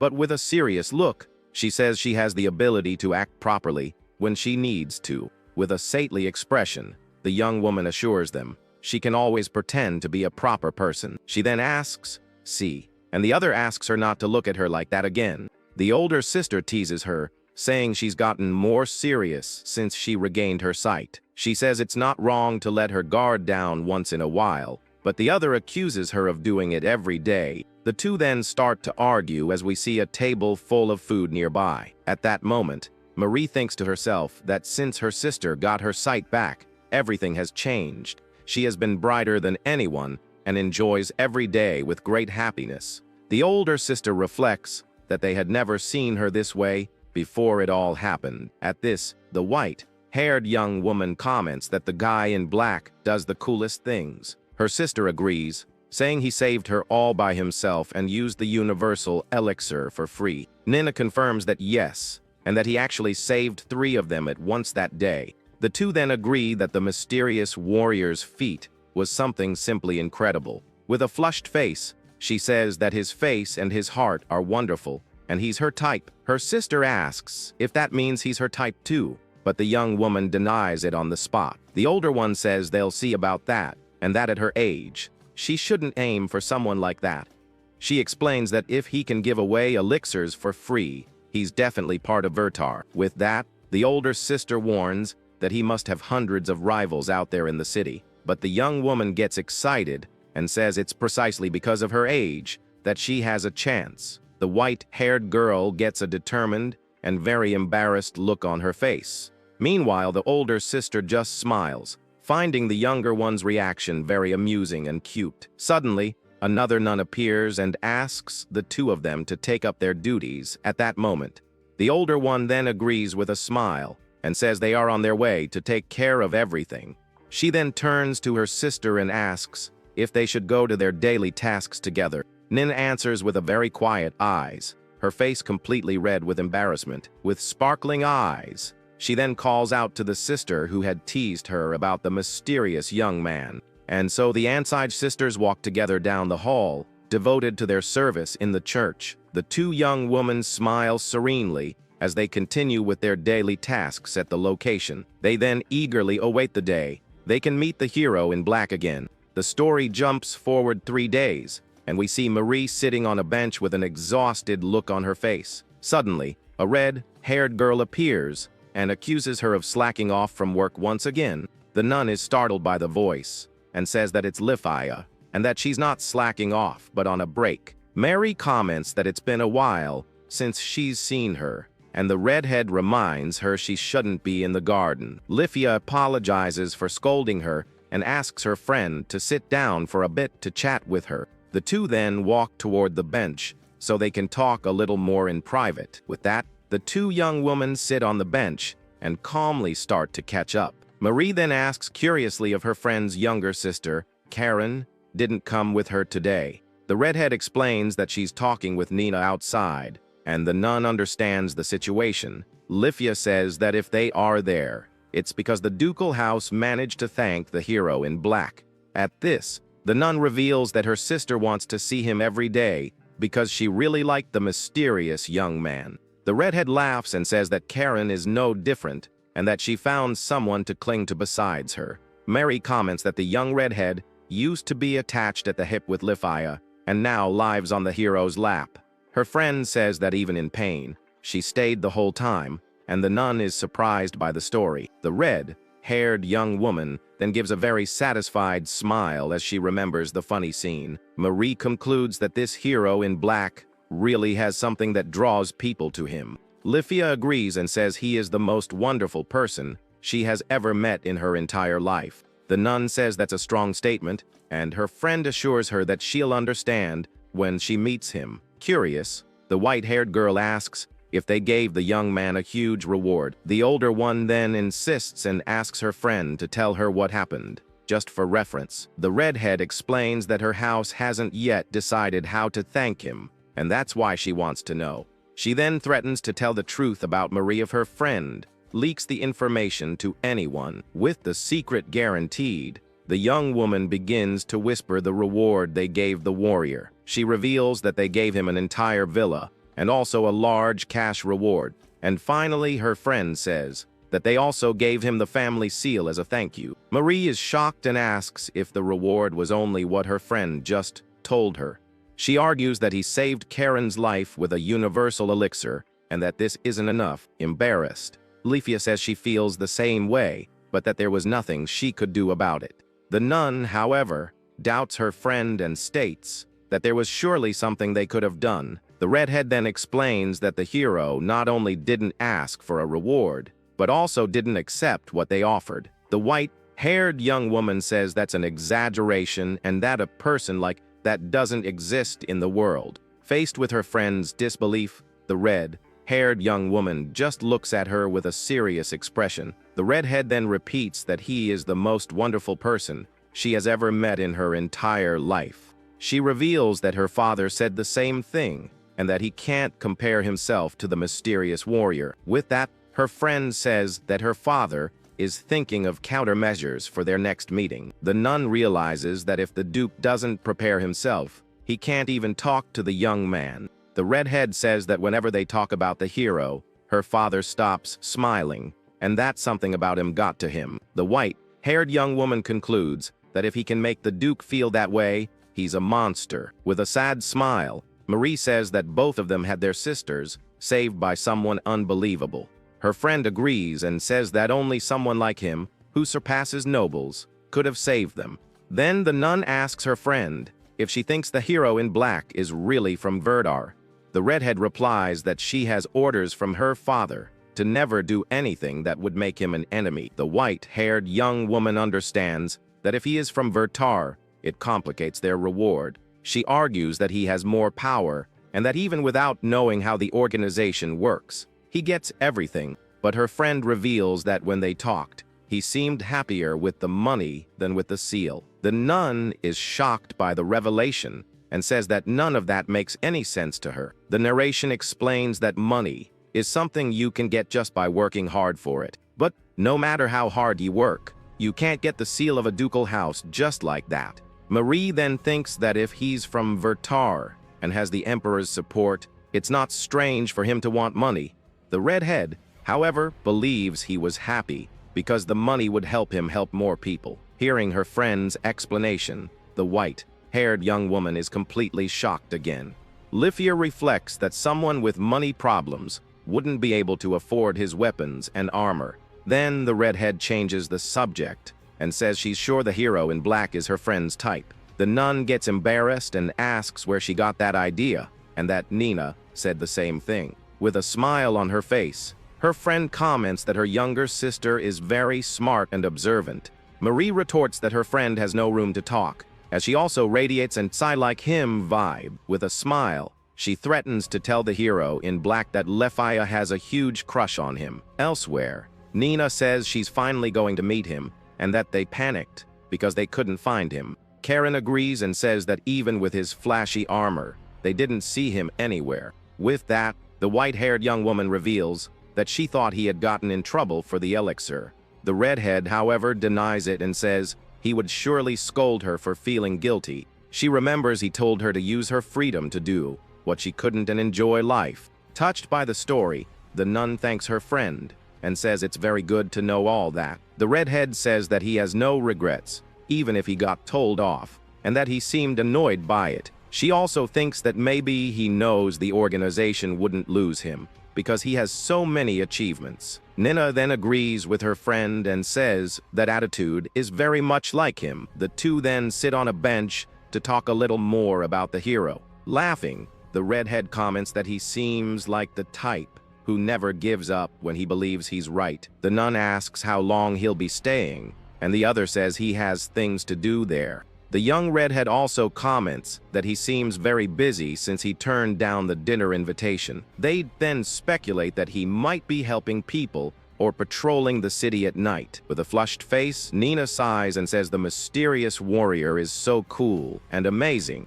Seeing her smitten friend, Karen says she's going to tell her something cool since she's so into him. She then reveals that he usually has lunch at an inn called Aldia and likes simple food. The The white-haired young woman repeats the information to herself, thinking about lunchtime at Aldia. Suddenly, the nun stands up, and her friend asks if she's planning to go there right now. Embarrassed, Nina says of course not, as they haven't even properly thanked him for everything. The young woman remains embarrassed while the redhead stares at her, not understanding. Karen then asks with a serious face if her friend isn't going to leave her behind on this mission. The scene then takes us to our hero walking calmly through the city streets. With that, he arrives at a bar and opens the door to enter the local establishment. Inside, Nina asks the bar owner what time that gentleman usually shows up. The bar owner looks awkward, and the hero right behind them is confused by the whole situation. The nun insists and asks the man to reveal the information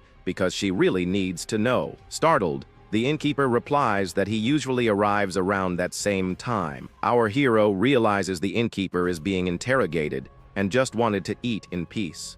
The nun then asks where the gentleman usually sits, and the bar owner looks uncomfortable.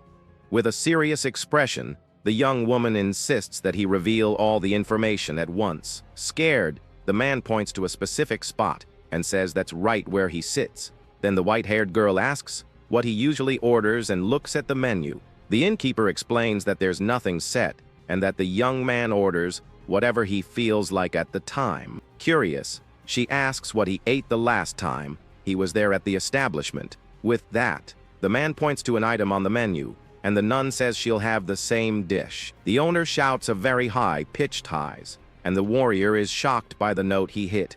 The young man thinks the other one seems nice, but it would be better to stay away from them today. But he decides it would be wrong to pretend he didn't see them, because the man helped him a lot before. So the warrior decides to go in, thinking things might calm down with another customer around. Peeking through the crack, he confirms that the innkeeper is indeed in a real bind. The man from the bar asks the two young women for a moment, while he tries to think of something to say.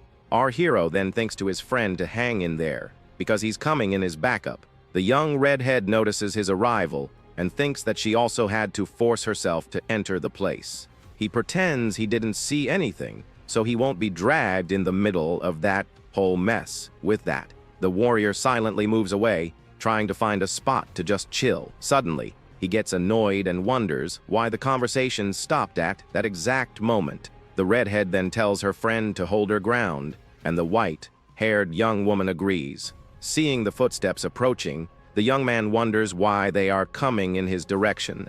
Our hero then turns to the counter and says he came to help the bar owner. With a smile, the man thanks him and promises to pay him back with some really good food later.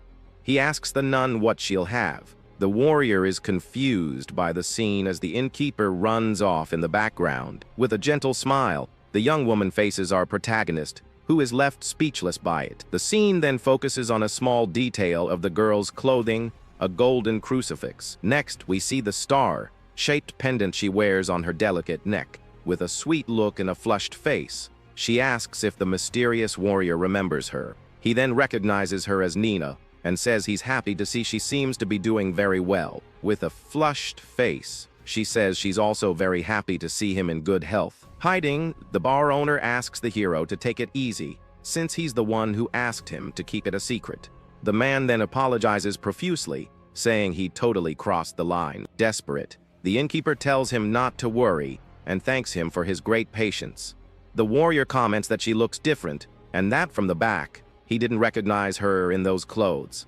With a smile, the white-haired young woman asks if the new outfit suits her. He then replies that it will suit her, even more when she gets a little older. She thanks him, and he notices the crucifix and says he didn't know she was from the Holy Church. With a smile, the young woman is pleased, and in the background, her older sister watches the scene. Marie, however, looks at the situation with a very unhappy expression on her face. The older sister seems to not like the interaction between the two of them at the bar at all. Noticing the mood, the young man changes the subject and asks how the girl's vision is. All excited, she replies that it's perfect, and that it's all thanks to his help. To test it, he holds up 2 fingers, and the young woman correctly says they are the index and middle fingers. Next, the warrior holds up his whole hand, and she replies that it's 5 fingers. Relieved on the inside, our hero thinks that her vision seems to be very good now. She says she enjoys her days more than anyone because she hadn't seen her family's faces in years. Moving closer, the girl apologizes, and he says she doesn't need to say something so heavy. He asks her to lift her head and enjoy it, otherwise the medicine wouldn't have been worth it. With a determined look, the young woman replies that she will do her very best to do that. At that moment, the innkeeper returns with 2 plates of food, thanking them for waiting. Impressed, she thanks him and says the portion of food is really huge. The young man asks if she ordered the large size, and the young woman nods yes. Her sister says that large is for adults, but Nina wanted to eat the same thing as him. With a cute little face, she explains that's why she decided to come here today. The warrior gets a little awkward and thinks that people really get into this kind of mood. Her sister says that if she can't handle it, they'll help, but the hero thinks it's a lot of food. The 2 girls look at him with gratitude and thank the young man for his kindness. With that, the warrior tells them not to wait for him and to start eating whenever they want. He reminds them that they have limited time and it would be a waste to let the food get cold. The 2 young women then finally start to eat their dishes with a certain shyness. But upon tasting the food, they are amazed and say that it's really, really good. With an air of pride, our hero agrees and says the food at this place is great. Annoyed, the bar owner slams a glass on the table and asks why he's so proud. He complains that only his dish was sloppily plated, and the warrior tells him to let it go. With a smile, Nina comments that the young man and the bar owner seem to be very close. The hero agrees, but the man retorts that he never tells him anything about himself. The young woman and the innkeeper agree that it's hard to deal with someone so full of secrets. All nervous, the owner of the establishment stammers and confirms that's exactly right. The hero then realizes his friend just spoke to him in a much more casual way. The older sister then asks the warrior to ignore what happened, just for today. Nina says she doesn't mind and asks him to speak more casually with her too. Desperate, the innkeeper begs them to please stop all this madness. Our protagonist finds his friend's reaction amusing, but he says the hero is the strange one. The white-haired young woman then, ready to cut a piece of her juicy steak. She then apologizes for the sudden question, but needs to know something important. Turning to the 2 of them, the girl says she has something very important to ask. The nun then explains that the time she can spend outside is very limited. With that, she asks if they could set a day for her to thank them both properly. With a blush, she reveals she wanted to set a date to thank him properly. Our hero is then surprised by the girl's sudden question. At this, the innkeeper thinks about leaving as the young man asks if he has to go to the Grand Cathedral. The young woman immediately says no and explains they'd be coming to his estate to thank him. She then says that if this bothers him, they will apologize for knowing where he lives. With that, the warrior wonders how she got that information, since he barely just got there. He says it's all right, and that he was just impressed by the news. The young woman then says she knows he's busy, and suggests next Sunday at noon. The young man agrees to the date and asks who exactly will be visiting. She then reveals that her older sister and she will be present. The white-haired girl finishes by saying that some guards should also accompany them. The masked man remains silent, processing the information of so many people coming to his home. He then realizes the girl's family is very powerful, and just thinking about it makes him tired. The hero asks if he can choose who comes, which leaves the young woman quite confused. He then asks for her parents not to come, which leaves her completely shocked. The masked man explains that he doesn't want a formal visit or to draw too much attention. At that moment, the innkeeper pokes fun at him for not wanting to draw attention with armor like that. Our protagonist gets a little annoyed with his older friend's comment. He argues that her parents should prioritize their work because something bad could happen. The warrior says that high-ranking people intimidate him and that he doesn't want to meet them. The young man then asks if she doesn't trust just her sister to go with her, and the young woman immediately denies it. The older sister then tells the guard that she will pass the message on to her superiors. Marie says that was her intention from the start, and that this helps a lot. Our hero is relieved and thinks everything is going quite smoothly. The older sister then gives a piece of meat for the younger one to eat. After finishing the dish, the older sister turns to the warrior, calling him Jet Black. The two say their goodbyes and mention they are looking forward to seeing him soon. The young man waves them goodbye as he watches them leave. The two sisters then walk towards the establishment's exit. With that, the door's bell rings, indicating that the girls have left the place. Alone at the bar, our hero puts his hand on his head, looking completely exhausted by the situation. Just then, the innkeeper arrives with his plate and asks if he's sure he's the tired one in this story. The warrior says that dealing with that group would tire anyone out, but the redhead says he's the one who's wiped out. With that, the young man lays his head on the table and says that to avoid an argument, they're both tired. His friend comments that he knew he wasn't normal, but didn't expect him to be from the church. Next, the bar owner notices that the young man's treatment of him hasn't changed at all. The masked man then replies that this really helps keep things the way they were. The redhead jokes for the other not to sue him later, and he promises he won't do anything of the sort. Our protagonist comments that the bodyguard was intimidating, and the other says she's from the elite ranks. He then asks his friend to tell him what he knows about them, as he had only heard rumors. The bar owner shouts that he should have told him sooner, and the warrior apologizes for the confusion. The innkeeper explains that they were polite to him and pressured him for information. For a guard, their attitude was correct, and that's a way of showing loyalty. The young man understands the situation and thinks it must be very difficult for the bodyguard. His friend then says it's like that for everyone who serves people in power, and that he would understand. The redhead remembers it was the warrior who said he had a public image to maintain. With a smile, the young man reveals that he doesn't understand any of that, and just said what sounded right. The innkeeper retorts that this just shows he doesn't need to worry about it. At this, he is shocked and asks if the young man is more important than someone from the church. The masked man denies it right away and says he's so far below that he can't even understand their position. His friend ends the conversation, but the warrior feels that the misunderstandings are only getting worse. Elsewhere in the carriage, Marie says she's happy her sister got to see the hero. The white-haired girl then asks what her impression of the mysterious young man was. She replies that she was referring more to his character and not just his strength. Her sister apologizes and says she was being watched, so she didn't have time to think about it. The young woman is shocked to hear the word watched and doesn't understand what happened. The older sister explains that people let their guard down while eating, and she was being tested.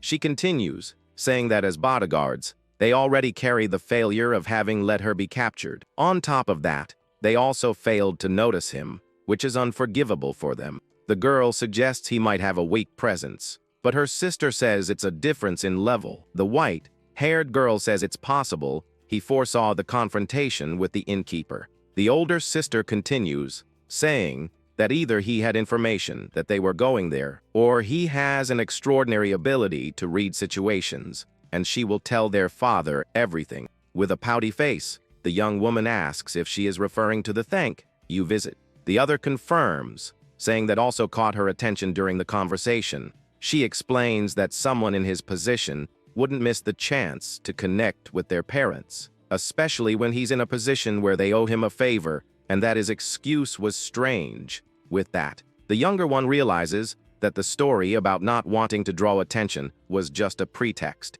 The bodyguard says his natural interaction doesn't match someone who dislikes powerful people. Besides, there are rumors that he belongs to Vertar, so he would be used to it.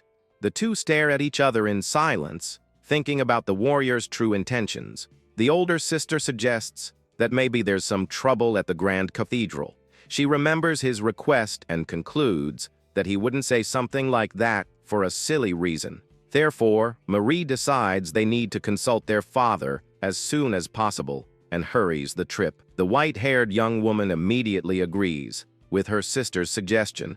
Through the carriage window, the coachman hears the request for him to go faster. The man then confirms he got the message and will speed up the journey. With that, he cracks the whip to make the horses run faster through the streets. The carriage then speeds through the city towards the family's mansion. The scene shows us a huge and luxurious house, which is the girl's residence. Back in the room, the older sister thinks that despite everything, he called her by her name. With a blushing face, she wonders if Lord Shikoku doesn't have good taste. The younger one notices everything and teases her sister, saying her voice and legs are shaking. The other freaks out, saying she didn't expect this to be the condition for the reward. She thinks she can't understand his motive, whether it's because he's from Verdar or something else. Her sister calms her down and says everything will be fine because he is a wonderful and generous person. With a smile, the white-haired girl says he is as generous as her own sister.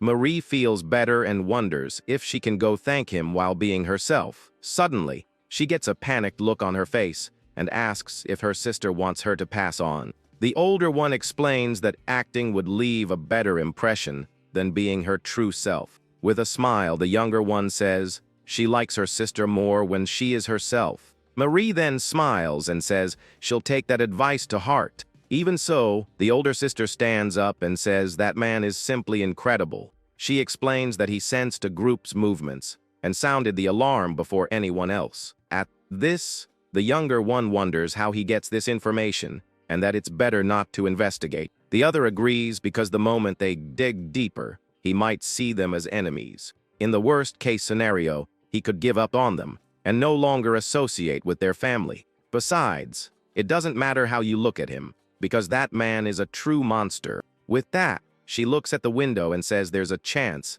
he might be listening to their conversation. But she laughs and says it's impossible since there are guards at the mansion's entrance. Suddenly, the two hear footsteps on the roof and get completely spooked. Scared, the younger one stutters her sister's name while looking up. The other tries to calm down and says it must be just an animal, like last time.